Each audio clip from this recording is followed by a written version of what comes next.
bil Mustafa baligh maqasidana waghfir lana ma madha ya wasi'al karami. Shallu ala Nabi Muhammad.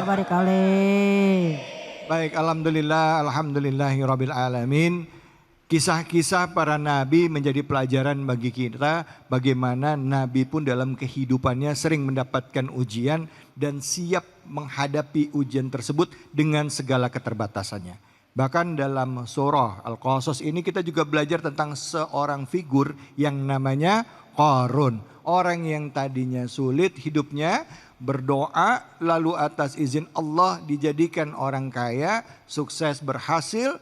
Tapi begitu dia di atas lupa sama hakikatnya dia sebagai makhluk. Semua hartanya yang dia punya hanya titipan. Hanya titipan. Sama dengan kita. Ini jadi pelajaran buat kita. Nah, di sesi terakhir ini kami berikan kesempatan sama ibu-ibu yang mau nanya siapa, angkat tangannya silahkan. Ya, berdiri ibu boleh? Iya. Assalamualaikum warahmatullahi wabarakatuh. Waalaikumsalam warahmatullahi wabarakatuh. Nama saya Ibu Rosi dari Majelis Taklim Al-Ikhlas. Ya. Mau bertanya Pak Ustadz, Ibu Ya. saja. Ya, terima kasih. Apakah jika harta kita, Hartanya haram. apakah jika keluarga kita dikasih harta yang haram, maka apakah Keluarga kita akan haram? Oh, keluarga kita maksudnya keluarga kita kalau dapat makan harta haram itu akan kayak gimana gitu ke depannya gitu ya? Iya Pak Ustadz. Iya baik. Nah, terima kasih Ustadz. Assalamualaikum warahmatullahi wabarakatuh. Sebentar Bu, diri dulu. Nama ibu siapa? Ibu Rosi? Iya. Grogi ya Bu ya? Iya. Iya. Tarik napas. Tarik nafas, buang 2 jam lagi. Makasih Bu Rosi ya. Sama Ustaz. Silakan duduk Ibu. Silakan Ustaz Randy, fadhol. Baik, terima kasih Ibu atas pertanyaannya. Makanya kita berdoa mudah-mudahan Allah Subhanahu wa Ta'ala memberikan kita rizki untuk ibadah. Kalau kita berdoanya bukan untuk kaya, melainkan kita berdoa, ya Allah berikan aku rizki untuk saya ibadah. Artinya ketika saya diberikan rizki oleh Allah untuk ibadah, saya bisa memberikan nafkah untuk keluarga kita bisa pergi umroh, amin. Kita bisa melaksanakan ibadah haji, amin. Kita bisa memberikan pendidikan untuk anak-anak kita, amin ya Rabbal. Nggak usah minta kekayaan kepada Allah, tapi minta rizki yang cukup untuk bekal ibadah. Saya pengen punya duit untuk saya bisa sedekah, saya pengen punya duit untuk saya bisa bayar zakat, saya punya duit untuk bisa membantu fakir miskin, saya punya duit, saya pengen santuni anak yatim. Semua yang kita lakukan bersyukur kepada Allah Subhanahu wa Ta'ala, minta keberkahan dari Allah agar bisa untuk ibadah. Begitu juga ketika kita memberikan sesuatu yang haram untuk keluarga kita, satu dampaknya adalah kurang keberkahan di keluarga kita. Mulai itu Bu, ada aja masalahnya. Mulai itu ada aja penyakitnya. Mulai itu ada aja kesulitan-kesulitan yang akan kita hadapi. Kenapa? Karena yang kita miliki dari sesuatu yang tidak baik bahkan haram di sisi Allah Subhanahu wa Ta'ala. Kurang nilai keberkahannya. Yang kedua, akan bahaya untuk akhlak anak-anak kita. Kenapa? Anak-anak kita sulit sekali untuk mematuhi perintah orang tuanya. Sulit sekali mendengar omongan-omongan kebaikan-kebaikan di dalam setiap harinya. Maka muhasabah dalam diri kita. Apakah suami kita sebagai orang tua pernah memberikan sesuatu yang haram kepada anak-anak kita? Kalau seandainya itu terjadi, maka dampaknya kepada anak-anak kita. Kalau kita tidak pernah memberikan sesuatu yang haram untuk keluarga kita, itu terjadi di keluarga kita, anak kita sulit, maka itulah ujian dari Allah Subhanahu wa Ta'ala. Yang ketiga adalah di samping kurangnya nilai keberkahan, berdampak kepada akhlakul karimah anak-anak kita. Yang ketiga, sulit kita untuk dikabulkannya doa dan sulit kita untuk ibadah. Kenapa? Sesuatu haram yang masuk akan membuat kesulitan kita untuk diterimanya doa-doa kita. Gitu ya, Ibu ya.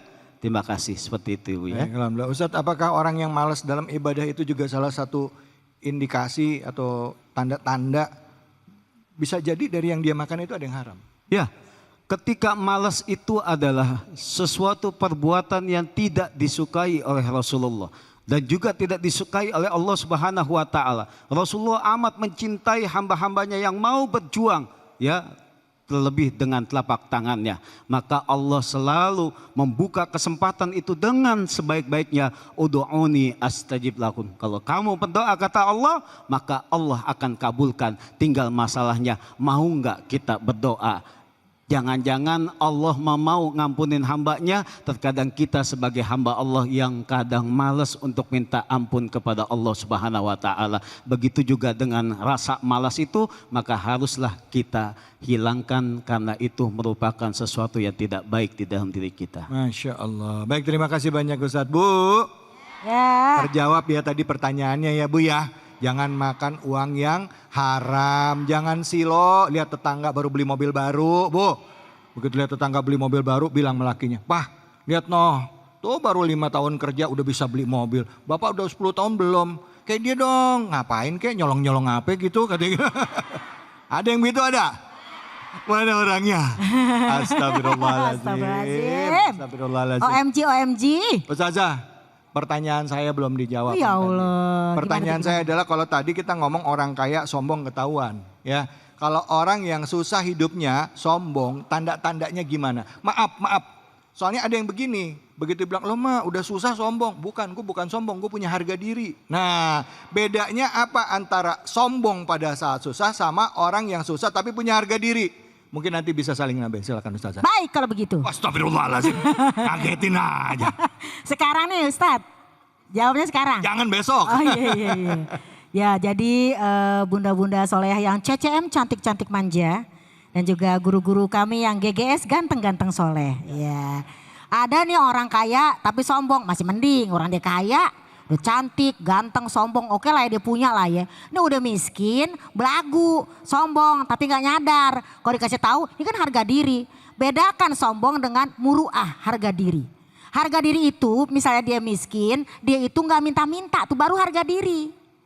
Tapi orang miskin tapi sombong, satu kagak mau sholat. Udah miskin gak mau ibadah. Ngapain aku sholat? Allah aja gak ngasih aku yang apa aku mau, kata dia gitu.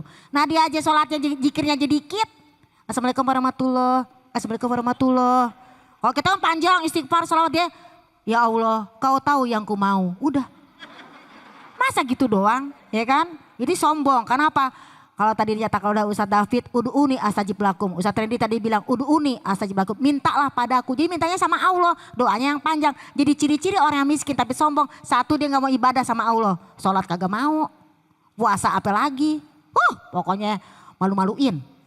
Yang kedua, di sini apa kalau orang miskin itu tanda-tanda dia sombong. Pertama tadi kan gak minta-minta. Kalau gak minta-minta berarti dia jaga muruah. Tapi udah sombong, minta-minta. Ya, kadang-kadang juga ngelawan. Yang kedua, meremehkan orang lain. Jadi kalau ada yang nasihatin dia, kamu tuh siapa? Jangan sok ngatur kalau bukan donatur gitu katanya. Jadi dia cuma ngedengerin orang yang ngasih dia duit. Kalau dikasih duit dia dengerin, kalau gak dikasih duit dia kagak mau dengerin. Ini juga sombong. Kan kita mah harus nerima siapapun yang nasihatin kita. Bahkan anak ngasih tahu kita, ayo mama, salat subuh jangan kesiangan. Iya, kita harus gitu, jangan. Kamu kan anak kecil, itu sombong. Meremehkan manusia dan menolak kebenaran. Kira-kira begitu Ustaz. Alhamdulillah, terima kasih banyak Ustazah. Bu, ya. sombong itu penyakit ya. Mau kaya, mau orang kelas menengah, mau hidupnya susah, itu muncul dalam hati kita. Mesti kita jaga. Karena pada dasarnya kita bukan siapa-siapa, kita ada di bumi ini tugasnya cuma ibadah kepada Allah. Harta semua titik, titipan. Baik, di penghujung acara ini kita akan berdoa. Semoga apa yang disampaikan oleh guru-guru kita benar-benar bisa masuk ke dalam jiwa kita dan kita menjadi orang-orang yang selalu pandai mensyukuri nikmat dari Allah Subhanahu wa taala. Begitu kepada Ustadz Randy kami persilakan. Silakan, Fadhol. Bismillahirrahmanirrahim. Allahumma salli ala sayyidina Muhammad wa ala ali sayyidina Muhammad. Allahumma ighfir lana dhunubana wa liwalidina warhamhum kama rabbawna shighara. Ya Allah ya Ghaffar, ya Allah Engkau yang Maha Pengampun ya Allah. Ampuni dosa-dosa kami ya Allah. Ampuni dosa kesalahan kedua orang tua kami ya Allah. Ampuni dosa-dosa guru-guru kami ya Allah, para pahlawan kami, keluarga kami, kaum muslimin wal muslimat semuanya ya Allah. Ya Allah, lindungi saudara kami yang berada di Palestina ya Allah. Lindungi saudara kami ya Allah yang terzolimi saat sekarang ini ya Allah. Ya Allah, jadikan anak-anak kami anak-anak yang soleh dan soleha. Jadikan keluarga kami keluarga yang sakinah mawaddah warahmah. Ya Allah, mudahkan rizki kami ya Allah. Ya Allah, berkahi rizki kami ya Allah. Lapangkanlah rizki kami ya Allah untuk bekal beribadah kepadamu ya Allah. Ya Allah, di antara kami ada yang belum berangkat haji, mudahkan ya Allah. Di antara kami ada yang belum berangkat umrah, mudahkan ya Allah dengan izin darimu ya Allah. Ya Allah, kuatkan kami ya Allah agar kami bisa membimbing keluarga kami ya Allah. Ya Allah, hilangkan sifat penyakit hati di dalam diri hamba ya Allah, di dalam diri kami ya Allah. Ya Allah, hilangkan segala macam penyakit hati dalam diri kami ya Allah. Hilangkan sifat sombong, ujub, ria dalam beribadah ya Allah. Hilangkan segala macam penyakit hati yang akan merusak amal ibadah kami ya Allah. Ya Allah, jauhkan dari segala macam fitnah ya Allah. Jauhkan dari segala macam ketidakbaikan dalam diri dan keluarga kami ya Allah. Ya Allah, lindungi kami dari musibah ya Allah. Lindungi kami dari bencana ya Allah. Ya Allah, tanamkan ketabahan dan kesabaran untuk saudara-saudara kami ya Allah yang tertimpa musibah ya Allah. Rabbana taqabbal minna innaka antas sami'ul alim wa tub 'alaina innaka antat tawwabur rahim. Rabbana atina fid dunya hasanah wa fil akhirati hasanah wa qina adzabannar. Walhamdulillahi rabbil alamin. Alhamdulillahirabbil alamin. Sama-sama tadi kita sudah berdoa di penghujung acara ini. Semoga Allah Subhanahu wa taala mengijabah doa-doa kita. Dan yang paling penting dari apa yang disampaikan oleh guru-guru kita benar-benar bisa memaknai bahwa semua yang kita miliki di dunia ini adalah titipan. Mari jalani hidup ini dengan rasa syukur. Berapapun yang Allah berikan kepada kita itu adalah rezeki yang menjadi titipan. Dan jadikan harta yang kita miliki yang saat ini dititipkan ini bermanfaat tidak hanya untuk diri kita, keluarga kita, tapi juga untuk orang di sekitar kita. Saya David Halik undur diri. Semoga Allah beri keberkahan kita dan diperlindungan kita dengan bulan suci Ramadan kelak. Amin ya rabbal alamin. Fattaqullaha mastata'tum billahi fisabilil haq fastabiqul khairat wallahul muwaffiq ila aqwamit thariq wa billahi taufiq wal hidayah. Assalamualaikum warahmatullahi wabarakatuh. Waalaikumsalam warahmatullahi wabarakatuh. Allahumma salli ala sayyidina Muhammadin ibil qulub